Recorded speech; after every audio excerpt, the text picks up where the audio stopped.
Hi all, Anna here. I've got my friend Happy Bunny. Let's focus on me. We're going to focus on me right now. This has been a really busy week. Not as fiction writing as I would like, but I did sell my very first nonfiction article to xojane.com, which I am really excited about, and that is about cleaning out my dad's house after he passed away. Dad was a hoarder, and he had a lot of really interesting things that I found out about him and the things he left behind. If you look behind me at the picture of the woman on the shelf on the wall, my grandfather painted that the same year my father was born. That is not my grandmother, that was a model. And it was a really interesting experience, so I was happy to be able to write about that, and I was able to include some photographs. I had to have a new picture taken of me.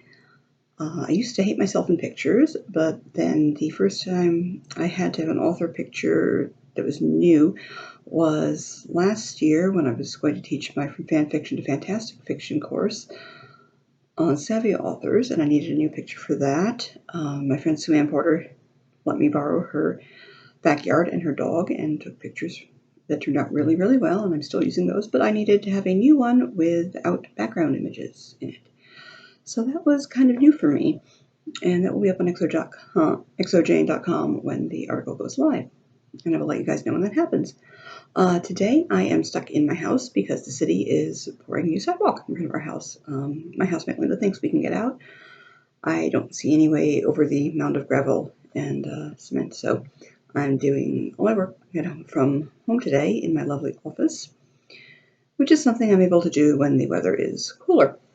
So since I'm just babbling about myself today, we're going to do what I hope is a weekly What I'm Reading post. I have a lovely fabric cover on here, but I am reading Dearest Rogue by Elizabeth Hoyt. This is another entry in her Maiden Lane series. I really like it. I like Georgian stories set in the 18th century. I really like first-hand loves, but it's a really interesting world, and this one has I put the cover back on. Okay. This one has a wounded bodyguard hero and a blind heroine, and I think it's going to have some interesting dynamics. My YA read that is current is The Moon and More by Sarah Dessen. I like her a lot, very emotional. Haven't read as much of it as I'd like this week because it's been kind of crazy at home. But those are the two books I have. I'm also reading 3 magazines. There's my mouse. Romantic Times book review. I've been reading this since I was in high school. Really love it. It used to be Romantic Times that would alternate with something called Rape Reviews, which was non-romance books, and then things got mushed together, and now it does everything.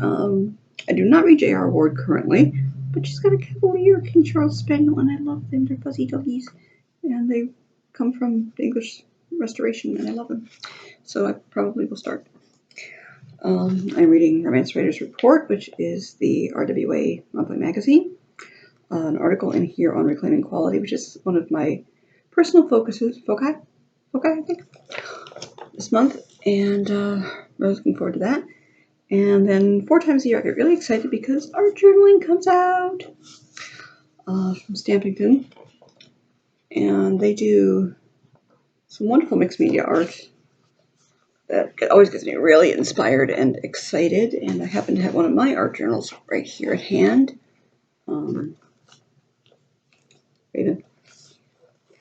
Let's see. No, that's not for showing.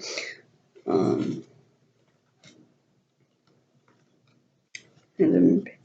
Would like to find a random page. Not as easy as it looks, because I'm still learning how to do all this. And okay, cool. Here is one of my favorite techniques. This is a gel transfer. This is an image from an old issue of Vogue magazine. Covered it in something called gel medium, smushed it on the page, took a wet cloth, rubbed it away, so I got the back of the paper off, and the image got trapped in the medium. It stayed on the page, which is in reverse. I think it's really cool. I'd like to make art journal stuff for the stories I'm working on, except I'm not very good at it yet. I'm just learning. So stuff just kind of goes on the page, and then I make it work somehow. Kind of like how I just smush things down when I'm writing a first draft. A lot of them are notes. Okay, yeah, I have an illegal pad right here. See, I'll just put write bullet points. I do a lot of crossing out. I have sticky notes all over everything, binder clips so it doesn't fall apart on me, although sometimes they come off in my purse. And that is pretty much what I've been doing this week. I do have an article that went live on heroesandheartbreakers.com about some of my favorite young adult romance heroes, or heroes and romantic young adult. And Sky will tell you all about that tomorrow. I've talked about myself for far long enough, so I'm going to call it for this one. You guys have a good week. I will see you again. Bye-bye.